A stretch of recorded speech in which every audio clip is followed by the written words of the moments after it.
Hey, what's up, Planeteers? Can't film underneath my papaya garden today. Looks like our relatives are paying us a visit from the Thunder Nation. Woo, it sounds pretty today. Took me a nice long little nap when I got home from some lectures from a marathon. Wanted to clear up some confusion for you guys. Cyanobacteria, blue-green algae, is not the same thing as red tide. What's going on is government's not heeding a warning from scientists saying, do not dump freshwater algae into the ocean. Let it flow through the Everglades. What we did was we allowed leaching from sugar, farming, cattle, your lawns. If you have put fertilizer on your lawn ever, you are part to blame. 80% of fertilizer in Florida is leached into our aquifers and our oceans and our streams. This needs to stop, all of us, guys. There are different ways to live now. If I was in my organic papaya garden, I'd show you. Hey, if you're worried about not growing enough produce, grow 6 more papaya trees, guys. It's not that hard. And if you have bigger papayas than I do, I'll give you $100. How about that? Organic is the way to be, guys. Been doing it for years, trust me. Now, what we have done is we have allowed leaching from all of our sides. If you buy and eat sugar, you are part of the problem too. Now, we have allowed these fertilizers to leak into the streams, into Lake Okeechobee, where nitrates and phosphates tend to settle at the bottom. When we have large storms come, it mixes up these phosphates and these nitrates from the farms and our lawns, septic tanks, all kinds of things. It leaches into the lake, becomes stirred up, and it becomes food, the blue-green algae. Like I warned weeks ago, do not allow this to be dumped into the ocean. What happens, the freshwater blue-green algae and the cyanobacteria dies when it hits the salt water.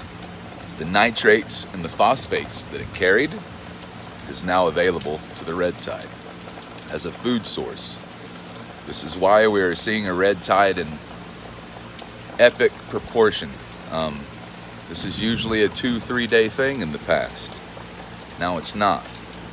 We sure do have a lot of coincidences that are lining up. But people don't need to be getting off quite as easy as just blaming farmers. I put blame on myself. I am a farmer. And I'm learning how to be a better farmer like we all should be. But like I said, if we've ever applied fertilizer, then we're all to blame on this here in the state of Florida. We have to be more conscious about the environment that we live in. Truth be told, in the summertime, a lot of places will not sell fertilizer in the state due to leaching.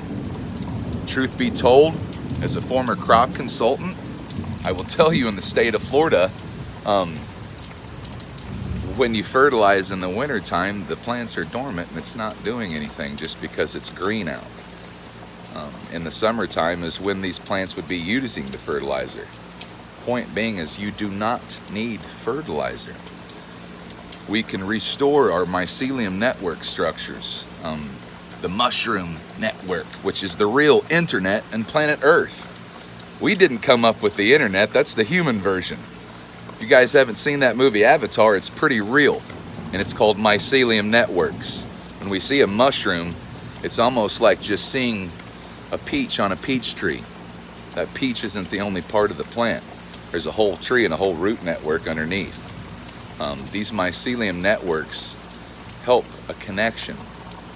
They help restore a balance. When we go in and we alter an ecosystem and we force evolution on nature, it tends to not want to evolve quite as fast as we want it to. We need to stop the leaching to Lake Okeechobee.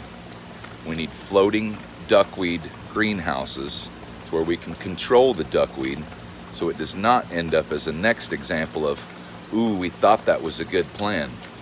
There's some things that I don't bother mentioning because as a scientist, I just assume that it's common sense to everyone. Believe me, we've thought about some things. We have learned some things. Sericea lespedeza, for example, in the state of Kansas. Kansas Department of Wildlife and Parks introduced that to the state.